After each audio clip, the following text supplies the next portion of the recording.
Now, if you've been following the text tool tutorials, you'll know that we've created headings, we've created block text or paragraph text, and even managed to figure out how to get wraps to work. It's worth noting that once a wrap is on, it's a live effect. So it doesn't matter what you do with the object, that text is always going to try and wrap itself around whatever the object was with the wrap that was switched on. So that's a really cool thing to note. In this video, I thought we'd look at some other styles of text. So what we'll do is we'll just move the pumpkin over here. We'll move this block text kind of there and just keep it out of the way. Now in this case, it might be that you want text to appear not wrapped around an object, but actually inside an object. So let's make an object. Let's grab a circle. We're going to just make it a perfect circle, and you know that Illustrator really tries to help you out. So that's a perfect circle. In this case, I don't want it to be black. Let's get rid of the fill and let's just move the stroke up to 3. And that's temporary because it's not going to last forever. We go to our text tool, we click and we keep clicked. And in this case, what we're going to do is choose the area type tool. That is, we want to put text inside an area of some kind.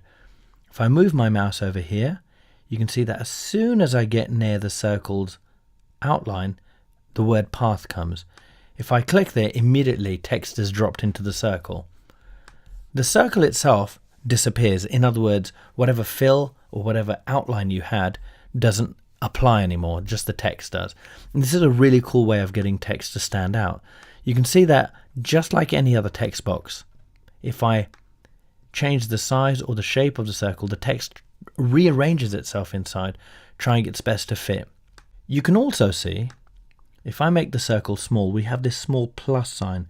That's something to watch out for, because that means there's more text than space. In other words, you can't see all of the text that's there because the shape it's in is too small.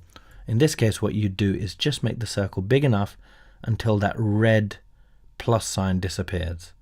Now we can have fun with this, because what that means is if we're allowed to put text inside a shape, that means we can make very complicated shapes and put text inside.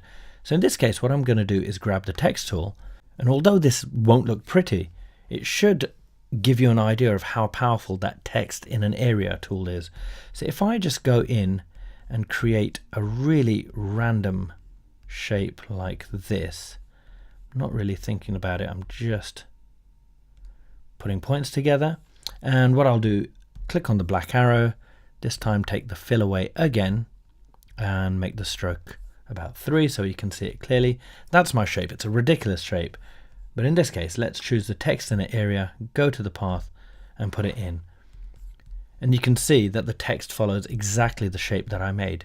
So that should give you an idea of how to do really odd shaped writing, or if you've got space in your publication, your poster or your leaflet, and you think I really can't fit a text box in there, just grab the pen tool, make that shape that you need, and then follow the rest of the instructions of how to put text inside that area.